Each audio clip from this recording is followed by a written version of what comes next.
Comment une terre sans grands fleuves, sans vastes étendues marines, sans ressources naturelles abondantes a-t-elle pu devenir le cœur spirituel de la moitié de l'humanité? C'est la question qui plane au-dessus de chaque pierre, de chaque ruine, de chaque prière murmurée ici depuis des millénaires. Israël et la Palestine, deux peuples, deux terres liées par la foi, marquées au fer rouge par l'histoire, et pourtant toujours vivantes d'une façon qui défie toute logique. Un endroit où le passé respire dans chaque mur, où les prières traversent les générations comme une rivière souterraine qui ne s'assèche jamais, et où l'espoir, malgré tout, refuse de mourir. Alors si vous n'êtes pas pressé, si vous êtes prêt à vous laisser porter par une histoire plus ancienne que la plupart des civilisations que l'humanité a connues, restez. Car ce voyage mérite qu'on lui accorde le temps qu'il réclame. Jérusalem, une ville détruite 2 fois, assiégée 23 fois, attaquée 52 fois, conquise et reconquise 44 fois.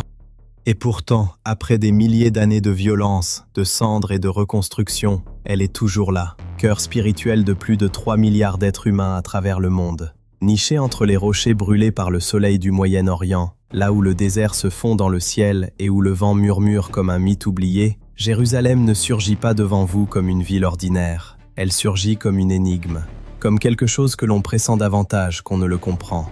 Petite au point qu'on peut la traverser à pied en quelques heures, mais immense dans le poids des histoires gravées dans chacune de ces pierres. Ce n'est pas simplement un lieu sur une carte, c'est l'endroit où la terre et le ciel semblent se frôler, où les prières du soir se mêlent aux cloches du matin, où 3 des grandes religions du monde, le judaïsme, le christianisme et l'islam, tracent leurs pas les plus sacrés jusqu'à ce même sol, comme 3 chemins distincts qui remontent tous vers une même source. Et d'une façon que la raison seule ne peut pas entièrement expliquer, Jérusalem tient. À travers les siècles de conflits, les murs abattus et rebâtis, les empires qui se sont succédés comme des vagues sur un rivage immuable. Elle tient dans la lumière douce de la dévotion, dans les larmes d'un pèlerin qui touche ces vieux murs pour la première fois, les mains tremblantes, comme s'il effleurait quelque chose qui dépasse le temps et la logique. La vieille ville de Jérusalem est aujourd'hui divisée en 4 quartiers distincts, mais distinct ne veut pas dire séparés, ils s'entrelacent comme des vaisseaux sanguins irriguant un même cœur sacré. Pour le peuple juif, Jérusalem est le lieu où le roi Salomon édifia le premier temple, demeure terrestre de Dieu parmi les hommes, selon la tradition. Ce temple fut détruit par les Babyloniens aux alentours de l'an 586 avant notre ère. Il n'en reste aujourd'hui qu'une portion de son mur d'enceinte occidentale. Et pourtant, ce fragment, connu sous le nom de mur des lamentations, est devenu un symbole éternel de la résilience juive. Un endroit où l'on chuchote des prières, où les larmes coulent librement, où l'on glisse des petits papiers pliés entre les pierres comme des lettres adressées au ciel. Il y a quelque chose de profondément humain dans ce geste, cette façon de confier à une pierre ce qu'on ose dire à voix haute. Pour les chrétiens, Jérusalem est vivante des pas incessants des fidèles. C'est ici que Jésus-Christ a vécu ses derniers instants sur terre, ici qu'il a porté sa croix jusqu'au Golgotha, ici qu'il a été crucifié. Et c'est ici, selon la foi chrétienne, que le tombeau vide témoigne de sa résurrection. Tous ces événements convergent dans un seul lieu, l'église du Saint-Sépulcre. Des millions de pèlerins venus des 4 coins du monde viennent s'incliner devant la pierre de l'onction, là où, selon la tradition, le corps du Christ fut préparé pour la sépulture. Il y a dans cette église une atmosphère si particulière, un silence si chargé, que même ceux qui n'ont pas la foi en ressortent différemment. Dans Jérusalem tout entière, chaque rue semble porter l'empreinte invisible de ces dernières heures. Après le repas de la Cène, Jésus se rendit au jardin de Gethsémani pour prier dans la solitude, avant d'être arrêté et conduit devant les autorités religieuses et romaines. Le lendemain matin, il portait sa croix le long de la Via Dolorosa, la voie douloureuse, ces ruelles étroites qui serpentent jusqu'au Golgotha. 3 jours plus tard, selon la foi chrétienne, il ressuscitait, triomphe de la vie sur la mort, fondement d'une religion qui allait transformer le monde. C'est pourquoi chaque carrefour, chaque coupole, chaque marche usée de Jérusalem n'est pas seulement une trace historique. C'est un lieu qui déborde de foi et de nostalgie, attirant des millions d'êtres dans un recueillement silencieux. Le quartier musulman, le plus grand des 4, rayonne d'une vie intense. Bazar animé, ancienne mosquée, et l'appel à la prière qui s'élance depuis les hauts minarets pour se répandre dans l'air comme une vague sonore. Pour les musulmans, Jérusalem est le point de départ d'un des voyages les plus extraordinaires du Coran. l'Isra et le Mirage. Selon la tradition, c'est depuis une roche sacrée sur l'esplanade du temple que le prophète Muhammad fut emporté par un ange jusqu'aux cieux pour rencontrer Dieu. Pour honorer ce moment, les musulmans érigèrent le dôme du rocher, dont la coupole dorée, visible depuis presque chaque angle de la vieille ville, se dresse comme un phare de foi éternelle. Et puis, il y a le quartier arménien, petit, discret, d'une endurance remarquable. Blotti derrière de vieilles murailles et d'anciens monastères, la communauté arménienne ressemble à une note grave et constante dans la symphonie vibrante de cette ville sacrée. Elle ne cherche pas les projecteurs, et pourtant, elle préserve avec une fidélité absolue sa langue, ses rituels, sa foi ancestrale. Une flamme tranquille qui brûle depuis des siècles, malgré tous les vents contraires. Dans une ville façonnée par d'innombrables cultures et voix, le quartier arménien est un témoignage silencieux d'une loyauté sans faille envers ses racines.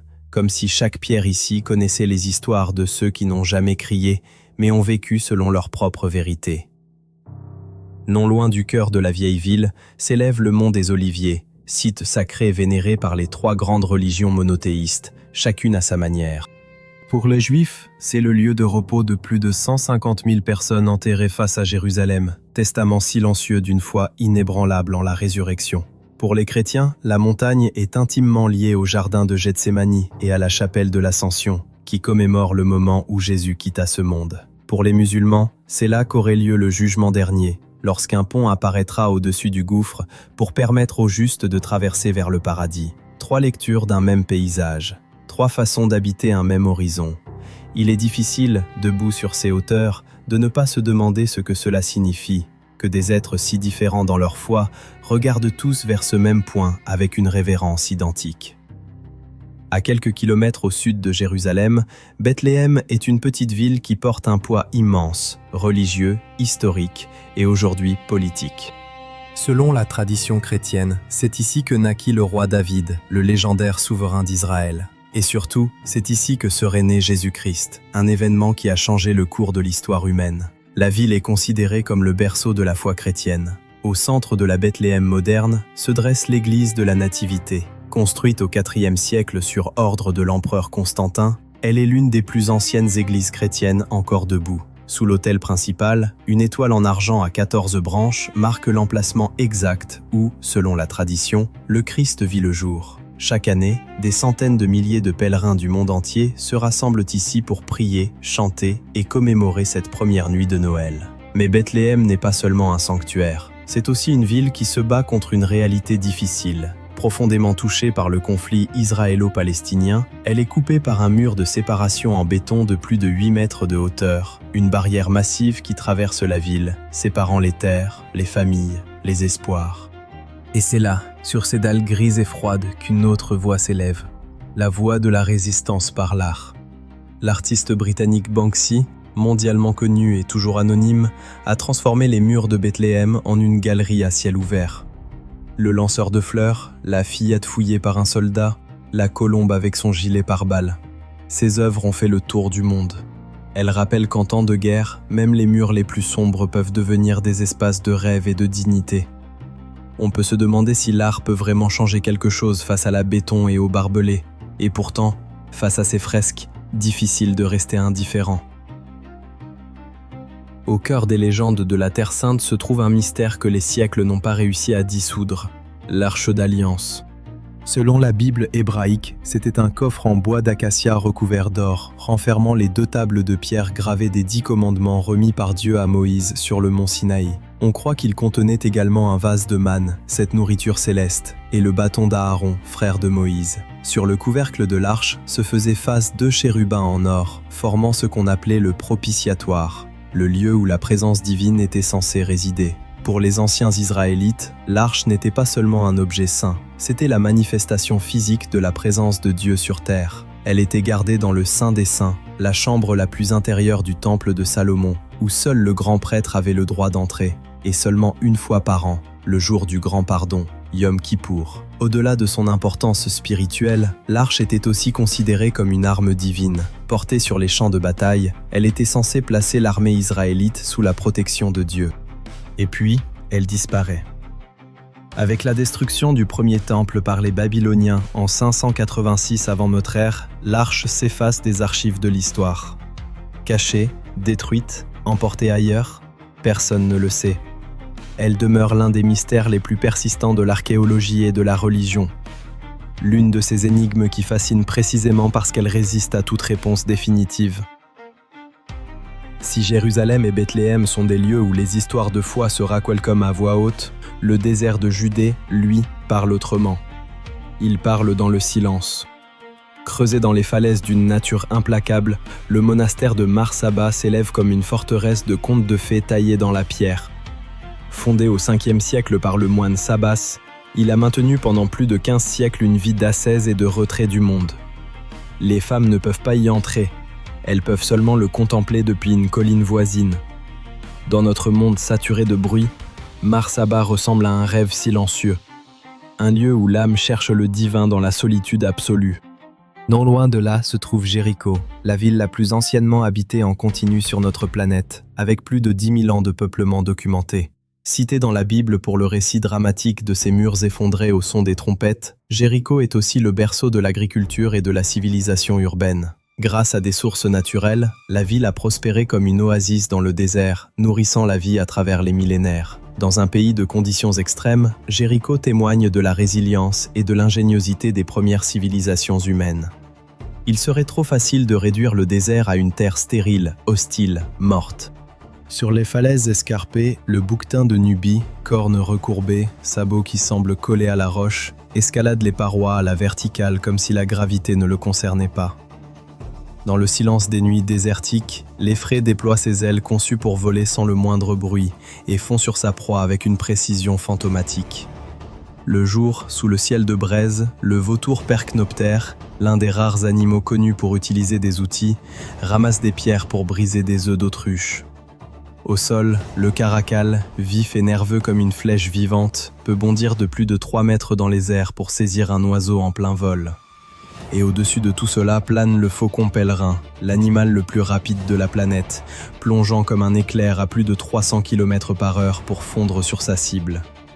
Pendant ce temps, le caméléon, posé patiemment sur une brindille sèche, change de couleur pour réguler sa température et exprimer son état.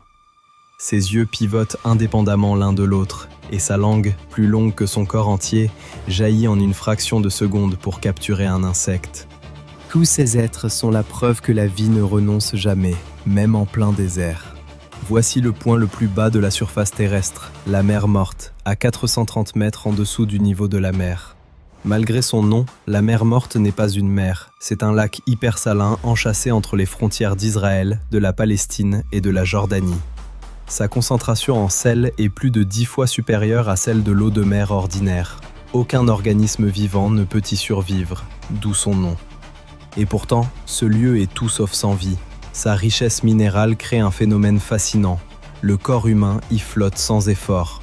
Dès l'époque de Cléopâtre, ses boues noires et ses sels minéraux étaient prisés pour leurs vertus cosmétiques et thérapeutiques, soulageant les douleurs articulaires, traitant les affections cutanées. La mer Morte est le plus ancien spa naturel de la Terre. Mais la nature n'est pas éternelle. Depuis les années 1960, le Jourdain, principale source d'alimentation en eau de la mer Morte, a été massivement exploité par les pays riverains. En conséquence, le niveau de l'eau baisse de plus d'1 mètre par an. Des milliers de gouffres se sont ouverts dans le sol, engloutissant des routes, des bâtiments, des installations touristiques. Ce que l'on a mis des millénaires à former, nous pourrions le perdre en quelques décennies. À proximité de Qumran, sur la rive nord-ouest de la mer Morte, un jeune berger fit en 1947 une découverte qui allait bouleverser l'archéologie mondiale. Dans des jarres en argile dissimulées au creux des falaises, il trouva des rouleaux anciens, les manuscrits de la mer Morte. Plus de 900 textes, dont certains datent de plus de 2000 ans. Ils incluent des passages familiers de la Genèse et d'Isaïe, mais aussi des écrits inconnus jusque-là, sur les lois, les rituels, les visions apocalyptiques. Ces parchemins fragiles ouvrent une fenêtre rare sur le monde spirituel de la période du Second Temple, l'époque même où vécut Jésus. Masada. Le mot seul porte quelque chose d'irréductible. Perché au sommet d'un plateau isolé, à l'orée du désert de Judée, dominant l'immensité de la mer Morte, Masada est bien plus qu'une forteresse militaire antique. C'est un symbole, celui de la résistance juive et du refus absolu de la servitude. Construite à la fin du 1er siècle avant notre ère par le roi Hérode le Grand comme refuge de luxe dans le désert, la forteresse disposait de greniers, de systèmes de collecte d'eau de pluie et de défense redoutables, faisant d'elle une citadelle quasi imprenable. Mais ce qui a gravé Masada dans la mémoire collective, c'est ce qui s'y passa en l'an 73 de notre ère. Après la chute de Jérusalem lors de la révolte juive contre Rome, près de 1000 rebelles juifs se réfugièrent à Masada comme dernier bastion. Encerclés, face à une défaite inévitable, ils prirent une décision inimaginable, la mort collective plutôt que l'esclavage. Selon l'historien Flavius Joseph, leur acte final fut une déclaration que la liberté valait plus que la vie elle-même. Aujourd'hui, Masada est inscrite au patrimoine mondial de l'UNESCO. Chaque pierre, chaque escalier taillé dans le roc semble encore résonner de cette défiance. Un rappel intemporel que même au bord du gouffre, l'esprit humain peut choisir de rester debout. Dans le cœur aride du désert du Negev, au sud d'Israël, surgit un spectacle si irréel qu'il semble appartenir à une autre planète. Maktesh Ramon. Un cratère d'érosion en forme de croissant s'étendant sur plus de 40 km de long et 10 km de large, avec des falaises vertigineuses, des couches de roches torsadées et des surfaces peintes en rouge profond, orange brûlé, jaune doré et noir de charbon, comme une palette de couleurs que la Terre aurait composée pour elle seule, sans chercher de témoin. Maktesh Ramon n'est ni un cratère volcanique, ni la cicatrice d'un météorite, même si ses proportions et ses reliefs pourraient le faire croire. C'est en réalité une formation géologique rare, que l'on ne trouve que dans le Negev et quelques autres endroits au monde. Au fil de millions d'années, l'érosion par le vent, l'eau et l'activité tectonique a progressivement creusé le centre d'une chaîne montagneuse, laissant derrière elle cette immense vallée effondrée, une entaille profonde dans la surface de la Terre. Pour les géologues, c'est un laboratoire naturel d'une valeur inestimable. Chaque couche exposée raconte des épisodes de mer préhistorique, de déplacements tectoniques, d'une histoire planétaire inscrite dans la matière même. Mais au-delà de la science, Maktesh Ramon offre quelque chose de plus difficile à nommer. Dans cette immensité silencieuse, on se sent à la fois infiniment petit et, étrangement, plus vivant. La nuit, sans la moindre pollution lumineuse, la Voie lactée se déploie en plein au-dessus du cratère dans un silence complet. C'est l'un des plus beaux ciels étoilés du Moyen-Orient. Un endroit qui rappelle que la nature, avec du temps et de la patience, crée des merveilles que l'imagination humaine n'aurait même pas osé concevoir. Ce voyage à travers Israël et la Palestine révèle une terre qui n'est pas seulement un musée du passé. C'est un endroit où la foi, la mémoire et l'humanité se sont entrelacés pendant des milliers d'années et continuent de le faire, jour après jour, dans la vie ordinaire des gens qui y habitent, y prient, y résistent, y espèrent. On peut avoir lu des livres, vu des documentaires, entendu parler de ces lieux toute une vie, et pourtant, se retrouver au pied du mur des lamentations ou devant les fresques de Bethléem ou sous le ciel de Maktesh Ramon, c'est une expérience qui échappe aux mots. Ce qui change en nous, on ne saurait pas toujours l'expliquer, mais quelque chose change. Peut-être est-ce cela, le vrai mystère de cette terre. Pas comme un souvenir que l'on rapporte dans sa valise, plutôt comme une question que l'on continue de porter longtemps après être rentré chez soi. Une question sans réponse simple, comme cette terre elle-même. Car c'est peut-être là ce qu'Israël et la Palestine nous enseignent, à nous qui venons de loin, avec nos certitudes et nos lectures préparées, que certains lieux ne se laissent pas résumer, qu'il y a des endroits sur cette terre où l'histoire est trop dense, la foi trop profonde, la douleur trop réelle et l'espoir trop têtu pour qu'on puisse en repartir avec une conclusion nette.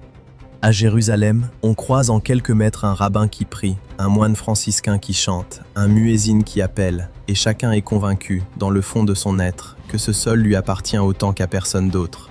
Ce n'est pas de l'obstination, c'est quelque chose de plus ancien, de plus viscéral, une attache que même les guerres n'ont pas réussi à briser.